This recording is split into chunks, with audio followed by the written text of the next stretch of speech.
ಫಾಸ್ಟಲ್ಲಿ ಇದ್ದಾನೆ.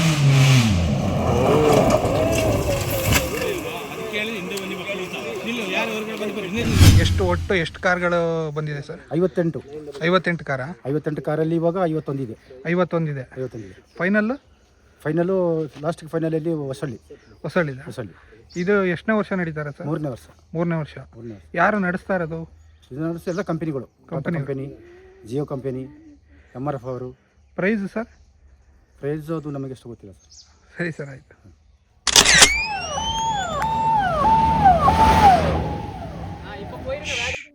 ಈಗ ನಾವು ಟಾಟಾ ಎಸ್ಟೇಟ್ ಮಾರ್ಗೋಳಿ ಟಾಟಾ ಎಸ್ಟೇಟಲ್ಲಿದ್ದೀವಿ. ಇಲ್ಲಿ ಎಲ್ಲ ಕಾರ್ಗಳ ಏನು ಇಂಡಿಯಾದಲ್ಲಿರೋ ಎಲ್ಲ ಬ್ರ್ಯಾಂಡ್ಗಳ ಕಾರ್ಗಳು ಇಲ್ಲಿ ಭಾಗವಹಿಸಿದ್ದಾವೆ. ಇಲ್ಲಿ ಅಷ್ಟು ಸುಲಭ ಅಲ್ಲ, ಯಾಕೆಂದರೆ ಇಲ್ಲಿ ರೋಡಿಂದ ಈ 3 ಅಡಿ ಸೈಡಿಗೆ ಹೋದರೆ ಇಲ್ಲಿ ಮರಗಳಿವೆ. ಇದು ಯಾವ ಕಾರ್? ಇದು ಸ್ಪೀಡು, ಕಂಟ್ರೋಲು, ಚಾಕಚಕ್ಯತೆ ಎಲ್ಲವೂ ಬೇಕು ಡ್ರೈವರ್ಗಳಿಗೆ. ಬೇರೆ ಕಡೆ ಯಾವುದೋ ಮರುಭೂಮಿಯೋ ಇಲ್ಲ ಡರ್ಟ್ ಆಗಿ ಹೊಡೆದಂಗೆ ಅಲ್ಲ. ಇಲ್ಲಿ ಒಂದು ಚೂರು ಏನಾರ ಸ್ಲೈಡ್ ಆದರೆ ಗಾಡಿ ಚಿಂದಿ ಆಗ್ತದೆ. ಹಾಗಾಗಿ ಇದೊಂದು ರೋಮಾಂಚಕಾರಿ, ರೌದ್ರ ರಮಣೀಯವಾದ ಒಂದು ದೃಶ್ಯ. ಇಲ್ಲಿ ಕಾರ್ಗಳು ಓಡೋದು ಪೂರ್ತಿ ಮಡ್ ರೋಡ್ ಇದು, ಮತ್ತೆ ಸಿಮೆಂಟ್ ರೋಡ್ ಅಲ್ಲ. ಇದರಲ್ಲಿ ಇಷ್ಟಿಷ್ಟು ಸ್ವಲ್ಪ ಕಲ್ಲುಗಳಿದ್ದಾವೆ. ಇದರಲ್ಲಿ ಟೈರ್ಗಳಿಂದು ತಾಕತ್ತು, ಗಾಡಿಯ ಇಂಜಿನ್ ಪವರ್ ಮತ್ತು ಡ್ರೈವರ್ಗಳ ಕೌಶಲ್ಯತೆ ಎಲ್ಲವೂ ಲೆಕ್ಕ.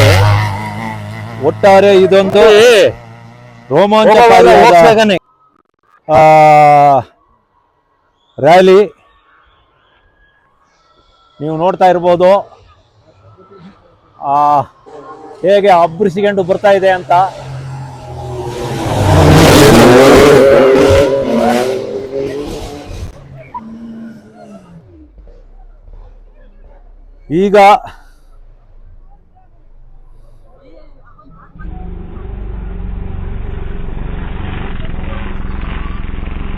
ಈಗ ಹೋದ ಕಾರು ಕಡಿಮೆ ಏನಿಲ್ಲ, ಇಲ್ಲಿ 80 ಕಿಲೋಮೀಟರ್ಸ್ಗಿಂತ ಜಾಸ್ತಿ ಸ್ಪೀಡಲ್ಲಿ ಹೋಯ್ತು ಈ ಭಾಗದಲ್ಲಿ.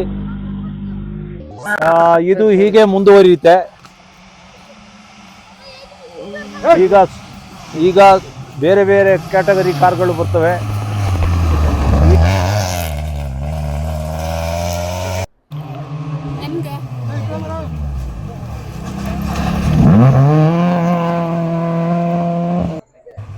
ಪೋಲೋ ಇದು ಫುಲ್ ಮಾಡಿಫೈಡ್.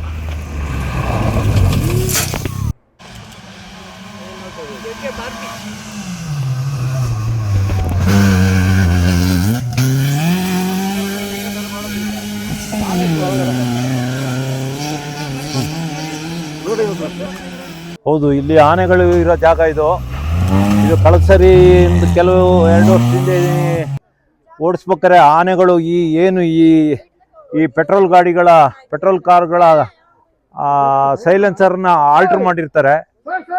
ಆ ಸೌಂಡಿಗೆ ಆನೆಗಳು ಉದ್ರೇಕಗೊಳ್ತವೆ. ಈ ಹಿಂದೆ ನಮ್ಮಲ್ಲೂ ಹೀಗೆ ಆಗಿತ್ತು ಎಸ್ಲೂರು ಭಾಗದಲ್ಲಿ. ಒಂದು ಆನೆ ಈಗ ಕೆಲವು 2-3 ವರ್ಷದಿಂದ ಇಲ್ಲಿ ರೋಡಿಗೆ ಅಡ್ಡ ಬಂದಿತ್ತು ಒಂದು ಆನೆ. ಇವತ್ತು ಅದು ಆಗ ಚಾನ್ಸ್ ಇದೆ, ಯಾಕೆಂದರೆ ಇದ್ರ ಪಕ್ಕನೇ ತಿತಿಮತಿ ಫಾರೆಸ್ಟ್ ಇರೋದು. ತಿತಿಮತಿ ಕಾಡಿನ ಸನಿಹದಲ್ಲಿರೋದು ಇದು. ನೋಡಿ, ಈಗ ಒಂದು ಕಾರು ವೇಗದಲ್ಲಿ ಬರ್ತಾ ಇದೆ. ಕಂಟ್ರೋಲ್ ಆಗ್ಬಿಡ್ತು ಗಾಡಿ. ಅಬರ್ತು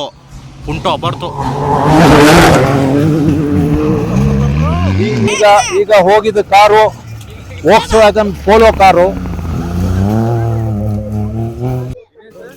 ವೋಕ್ಸ್ವ್ಯಾಗನ್ ಪೋಲೋ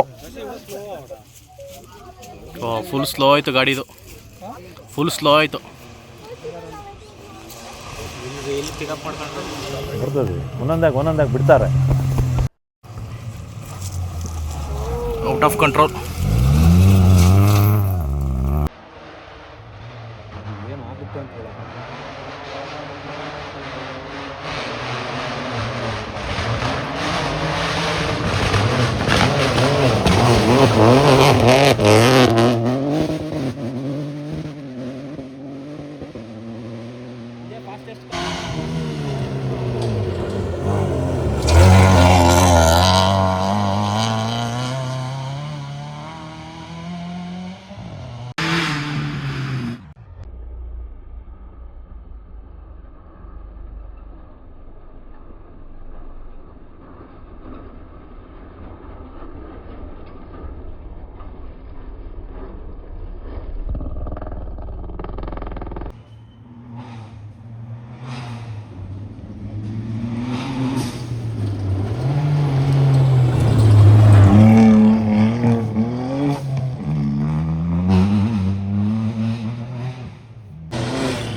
ಸಾಕಾ ಸಾಕ ಅಲ್ಲಿಗೆ ಹೋಗ್ತೀಯಾ?